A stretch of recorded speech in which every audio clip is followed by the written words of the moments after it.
करते हैं idea forge के बारे में, जिसका एक आईपीओ आज से खुल गया और पहले दिन इशू अभी आधा दिन हुआ है, पूरा भर गया है। ऐसे में आपके लिए जानना ज़रूरी है कि कंपनी क्या काम करती है, जुटाई गई रकम का क्या इस्तेमाल करेगी, इसके आगे के बिजनेस प्लान्स क्या हैं और इस सेक्टर का फ्यूचर क्या है इंडिया में। इसी सब पे हम बातचीत करेंगे। नो योर कंपनी जैसा कि इस शो का नाम है कि अपनी कंपनी के बारे में जानिए। और कंपनी के यानी आइडिया फोर्ज के सीईओ अंकित मेहता, जो इसके फाउंडर भी हैं, और सीएफओ विपुल जोशी हमारे साथ जुड़ गए हैं। आप दोनों लोगों का सर बहुत बहुत स्वागत है और शुभकामनाएं कि पहले दिन आधा दिन हुआ है और स्टॉक आपका आईपीओ भर गया है। और आप लोगों ने हालांकि 2007 के आसपास शायद कंसेप्चुलाइज किया था इसको, उसके बाद धीरे धीरे इसको ग्रो करके यहाँ तक लाए हैं। ये एक बहुत ही राइजिंग सेक्टर है इंडिया का, ड्रोन वाला। अभी एक लेटेस्ट रिपोर्ट भी आई थी जिसमें सरकार ने एक्सपोर्ट पॉलिसी को ईज़ किया है और उनका ये अनुमान है कि शायद 17-18 हज़ार करोड़ का ये मार्केट हो सकता है अगले एक साल में। तो जैसा हमको बेसिक पता है कि आप लोग ड्रोन बनाते हैं, लेकिन अंकित क्या काम करती है आपकी कंपनी? बेसिक बिल्कुल जी। तो हम लोग जैसे आपको याद होगा जो मूवी थ्री इडियट्स में पहली बार पब्लिक में ड्रोन्स दिखाई दिए थे, हम्म। तो वो ड्रोन एक्चुअली एक हमारा पुराना प्रोटोटाइप था। अरे वाह, वो जो उड़ाया गया था वहां पे झील के किनारे, वो वाला आपका ही था? नहीं, झील के किनारे नहीं, वो जो गाने में था वो। अच्छा, जो गाने में यूज किया था, ओके। जी जी। तो हाँ वो ड्रोन हम लोग उस तरह के ड्रोन्स हम लोग बनाते हैं हाँ। जो हम पिछले कई सालों से हमारी सिक्योरिटी फोर्सेस और हमारे जो क्या बोलते हैं उसे, हमारे गवर्नमेंट डिपार्टमेंट्स या पब्लिक एंटरप्राइजेस उसको सर्वेलेंस, सिक्योरिटी और मैपिंग के लिए यूज करते हैं, जिससे कि आप प्रॉपर्टी कार्ड भी बना सकते हैं उस तरह की मैपिंग से। तो ये इन दो सेगमेंट्स में इस तरह के ड्रोन्स हैं जो कि छोटे ड्रोन्स हैं, जो कोई बैकपैक में भी उनको ले जाके फील्ड में डिप्लॉय कर सकते हैं। ओके, तो आप मैन्युफैक्चर करते हैं, सर्विस करते हैं, मेंटेनेंस करते हैं, ये सारे काम आप करते हो, ट्रेनिंग भी देते हैं? जी, मैन्युफैक्चरिंग करते हैं, उसकी सर्विसिंग करते हैं, उसके ऊपर उसको उड़ाने के लिए, हमारे टाइप के ड्रोन को उड़ाने के लिए ट्रेनिंग भी हम लोग देते हैं। हम्म। जी। ओके, अब मुझे ये बताइए कि ये जो आप ड्रोन बनाते हैं ये कौन खरीदता है, आपके क्लाइंट्स कौन कौन है, और उसका सेगमेंटेशन बताइए मुझे। जी, तो हमारे जो ड्रोन्स हैं वो हमारे डिफेंस फोर्सेस हैं, हाँ। हमारे सेंट्रल आर्म पुलिस फोर्सेस हैं, स्टेट पुलिस फोर्सेस हैं, या फिर हमारे गवर्नमेंट बॉडीज या गवर्नमेंट डिपार्टमेंट्स या फिर प्राइवेट एंटरप्राइजेज, ये पूरे अक्रॉस सेगमेंट खरीदते हैं लोग।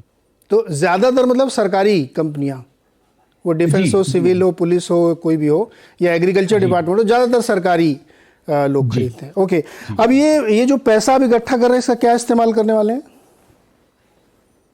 ये जोशी जी आप जी बताइए। जी, इसका जो डिस्ट्रीब्यूशन है यूजर प्रोसीड्स का जो है, हम्म। यूजर प्रोसीड्स में मुख्य तो वर्किंग कैपिटल के लिए है, हम्म। और बाकी लोन रिपेमेंट का है, और प्रोडक्ट डेवलपमेंट में यूसेज है। 40 crore in product development, 50 crore in debt repayment, and 135 in working capital. Okay, कौन कौन बेच रहा है इसमें? जी, हमारे जो पिछले कुछ इन्वेस्टर्स हैं, पूरी तरह से कोई नहीं बेच रहा, सबका थोड़ा थोड़ा पोर्शन है जो एफएस में है। जैसे क्वालकॉम है, या इंडस एज है, हम्म। और कुछ प्राइवेट इंडिविजुअल्स हैं जिनका शेयर है जो बिक रहा है। क्या प्रमोटर भी बेच रहे हैं कुछ इसमें? एक प्रमोटर जो बहुत ही छोटा पोर्शन बेच रहे हैं। क्यों बेच रहे हैं? वो तो इतना राइजिंग सेक्टर, इतना फ्यूचरिस्टिक है, वो उनको क्यों, पैसे की जरूरत है क्या? नहीं, वो पर्सनल कुछ नेसेसिटीज के लिए। अच्छा, पर्सनल ज़रूरत है। अंकित, ये बिजनेस हाई टेक्नोलॉजी का है, जी लेकिन आप बिजनेस इंफ्रास्ट्रक्चर की तरह कर रहे हैं, यानी सरकारी ठेके पे आप भरोसे हुए हैं, क्यों? जी। अगर इसको हम देखें तो ये प्रोडक्ट बिजनेस है, हम्म। और गवर्नमेंट जैसे फॉर एग्जांपल अगर किसी भी काम के लिए एक स्पेसिफिक प्रोडक्ट को खरीदती है, हम्म। तो उस प्रोडक्ट को खरीदने के लिए टेंडरिंग इज दी ओनली माध्यम जिससे कि वो प्रोक्योरमेंट हो सकता है। चाहे आप उसको डिफेंस में देखें, चाहे उसको आप दूसरे गवर्नमेंट डिपार्टमेंट्स में, पुलिस फोर्सेस में देखें, हम्म। तो माध्यम गवर्नमेंट के लिए टेक्नोलॉजी हो चाहे कोई भी अदर प्रोसेस हो, वो यही एक माध्यम है। हम्म। तो उस माध्यम के थ्रू ही सेल्स होती हैं यहाँ पे। इस समय कितनी ऑर्डर बुक होगी आपकी, मतलब कितना आपको कॉन्ट्रैक्ट है जो आपको बना के भेजने देने हैं? तो अबाउट 192 करोड़ का ऑर्डर बुक है। as of March 23. और ये सारा सरकारी वाला होगा? अधिकतर लार्ज सारा सरकारी। सारा सरकारी। तो ये बताइए, एक क्वेश्चन बहुत उठ रहा है कि आपकी वर्किंग कैपिटल का साइकिल बहुत लंबा है, कितना है वो? जी, ये आज की जो March 23 के नंबर्स हैं उसमें 300 दिन का वर्किंग कैपिटल साइकिल है। ये तो बहुत ज़्यादा है 300 दिन का। इसीलिए मैंने कहा था कि आप काम तो टेक्नोलॉजी कर रहे हैं, लेकिन सरकारी ठेकेदार की तरह से आप काम कर रहे हैं कि 300 दिन में पैसा आएगा, चेक क्लियर होगी तो फिर हम दोबारा देखेंगे। तो कैसे मैनेज करते हैं वर्किंग कैपिटल आप? इसमें एक्चुअली जो वक्त जिस समय ये आंकड़े लिए गए FY23 के एंडिंग पे, तो उसमें क्या होता है कि जब मार्च में कुछ कुछ ऑर्डर्स की बुकिंग जो सब्सिक्वेंट क्वार्टर में होनी है, उसका कुछ इन्वेंट्री जो है बुक्स में होता है। इस चक्कर में inventory days are higher and इसीलिए overall net working capital days have gone higher, but subsequently जो है हमारा एवरेज अराउंड 200 दिन का रहेगा। 200 दिन का आप कर पाएंगे, उससे स्टिल हाई। अच्छा, ये थोड़ा सा रिजल्ट आपकी बात करते हैं। फाइनेंशियल आपने जो 3 सालों के दिए, 21, 22 और 23, 34 से सीधे 160 करोड़ रेवेन्यू और 160 से 186, ठीक है, 3 साल में ये हुआ। FY1 21, 22, 23 प्रॉफिट पहले क्या लॉस था, उसके बाद 44 करोड़ का आपने सीधे प्रॉफिट बनाया FY22 में, और उसके बाद सीधे 32 करोड़। ये कैसे हुआ, ये क्यों गिरा? और आपका मार्जिन भी गिरा, वाई? सो जी विपुल जी, आप जवाब दीजिए, आप चूंकि CFO अभी आपसे आते हैं। जी तो जी, अगर आप देखें तो थोड़ा सा प्रेशर एबिटा मार्जिन पे इस बार रहा FY23 के अंदर, बिकॉज हमारा ESOP का एक्सपेंडिचर एक बार एक लमसम इम्पैक्ट है जो केवल FY23 में दिखाई दिया गया। आगे जाते हुए ऐसा इम्पैक्ट कम होगा। हालांकि ESOP के expenses for employees will continue, but जो एक बड़ा नंबर ऑफ 26 करोड़ का है वो इस साल के नंबर्स पे इम्पैक्ट करता है, इसीलिए आपको जो इम्पैक्ट ऑन मार्जिन है वो दिखाई दे रहा है, और पैट पे भी इसका इम्पैक्ट है। अगर आप एडजस्टेड नंबर्स देखेंगे तो वो 45% पे आज हैं।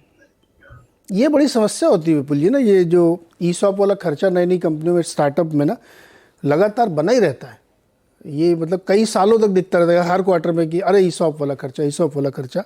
तो ये इसकी वजह से होता है क्या? अच्छा, आप चूंकि बंदिश होगी आपके ऊपर सेबी की, लेकिन फिर भी मुझे एक बिजनेस आइडिया दीजिए कि किस तरह की ग्रोथ आप एक्सपेक्ट करें। हालांकि सरकार या इंडस्ट्री रिपोर्ट तो कह रही है कि 15-16 हज़ार करोड़ का बिजनेस होगा। आपका 50% मार्केट शेयर है और आपको बिजनेस करते हुए ऑलमोस्ट कितना 17, 18, 20 साल हो गए, बट साइज अभी भी बहुत छोटा है, क्यों?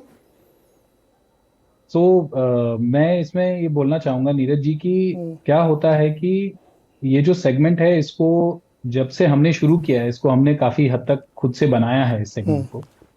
और अगर आप देखेंगे तो पैंडेमिक तक ड्रोन की जो टेक्नोलॉजी है वो एक तरह से गुड टू हैव टेक्नोलॉजी थी।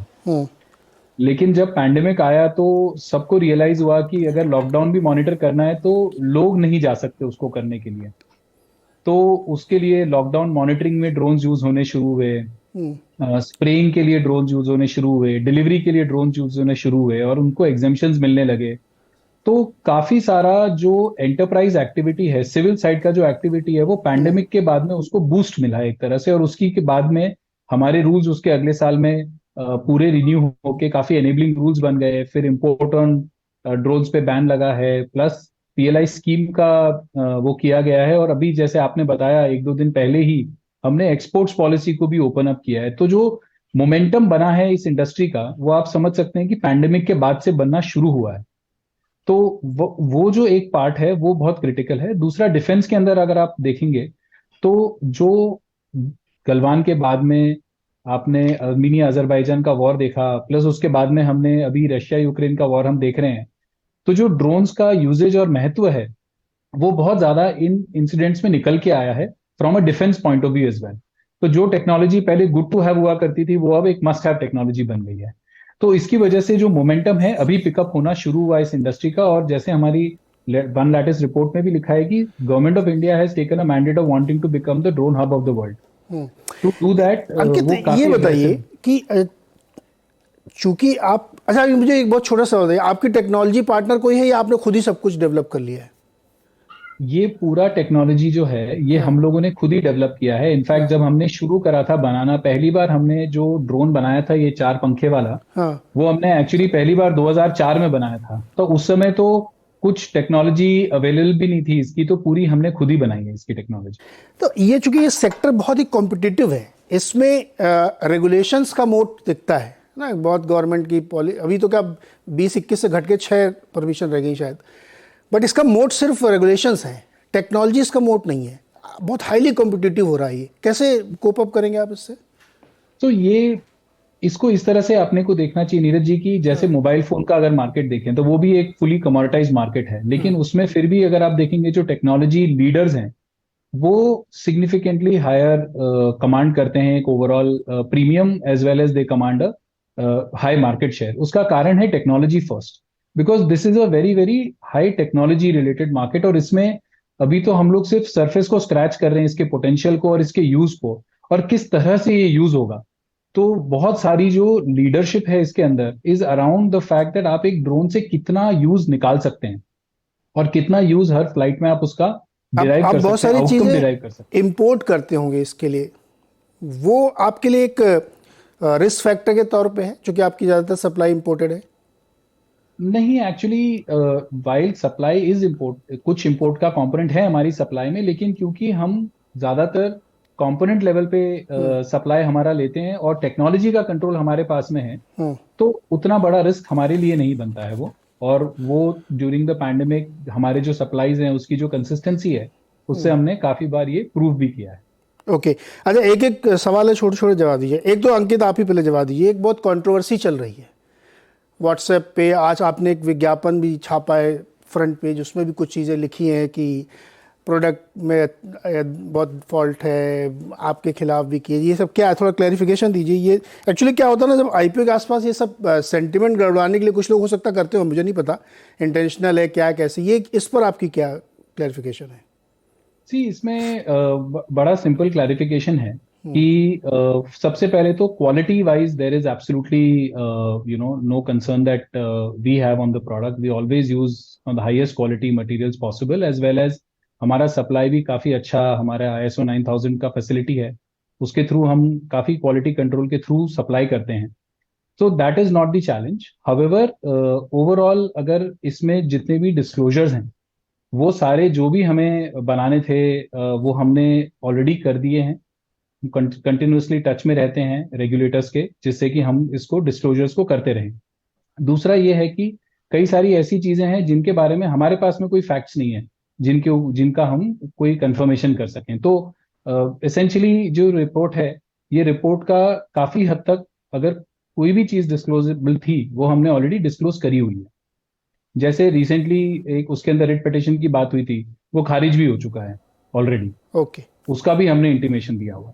हाँ, वो छत्तीसगढ़ में किसी ने एक मुकदमा FIR वगैरह की थी, उसका भी हाँ, वो डिसमिस भी हो गया। वो आपने बाकी एडेंडम वगैरह नीरज जी सारे दे हुए हैं जो नहीं, वो ठीक है, मतलब भी चूंकि आए हैं। निवेशक जो सुन रहे होते हैं ना, उनको मैनेजमेंट के मुंह से सुनना चाहिए। अखबार में तो उन्होंने पढ़ ही लिया था, आपने विज्ञापन देके उसकी किया। जोशी जी, एक सवाल आपसे है, जी बिल्कुल। आपका वैल्यूएशन सर बहुत महंगा लग रहा है, 82 के मल्टीपल पर आप लेके आए हायर साइड में। मैं ये जानना चाहता हूँ कि ये आजकल एक ऐसा हो कि जितने भी स्टार्टअप या नई कंपनियां आती हैं वो एकदम फुल्ली प्राइस करके लेती हैं, अगले 3-4 साल के वैल्यूएशन आज ही मांग लेती हैं, ये क्यों? तो नीरज जी, मैं आपका ध्यान एक्चुअली वापस एडजस्टेड एबिटा पे लेके जाना चाहूंगा कि अगर उसके बिहाफ पे अगर आप देखें और उससे नंबर्स आप 81 की जगह 50 PE के मल्टीपल पे आ जाता है, अगर एडजस्टेड नंबर्स को अगर हम देखा जाए तो। इसलिए वैल्यूएशन का नंबर आज का इम्पैक्ट है जो पूरे ही change in PAT and EBITDA margins के थ्रू आ रहा है because of that ESOP component. Adjusted numbers के सामने नंबर्स इतना हाई नहीं है from what is the potential of the industry today and the overall scope of how the drone has in terms of its use case and deployment, not just in domestic market but international market में भी। Okay Joshi ji, I wish कि आप जो कह रहे हैं ऐसा ही हो। देखिए, मैं इसको अदरवाइज मत लीजिएगा। अभी पिछले दिनों जो बहुत सारे IPOs आए, वो लिस्टिंग गेन देने के बाद आधे हो गए, IPO प्राइस से नीचे चले गए। इसलिए बार बार ये हमारे दर्शक मुझसे पूछते हैं निवेशक कि भाई ये इतने वैल्यूएशन क्यों नीचे लेके आते हैं? Total addressable market under the sun everything is, ये थोड़ा सा मुझे लगता है आप लोगों को ध्यान रखना चाहिए। टेबल पे कुछ छोड़ेंगे ना तो इन्वेस्टर का कॉन्फिडेंस बढ़ता है। लेकिन ठीक है, आपकी अपनी स्ट्रैटेजी है, फुली प्राइस आप लेके आए। बहुत बहुत शुक्रिया और बहुत बहुत शुभकामनाएं आपको। IPO पूरा भर चुका है, अभी खुला हुआ है, तो जो दर्शक चाहे उसमें अप्लाई कर सकते हैं। पूरी चर्चा आपने ज़रूर सुनी है। जोशी जी और अंकित जी, बहुत बहुत शुक्रिया हमारे साथ जुड़ने के लिए।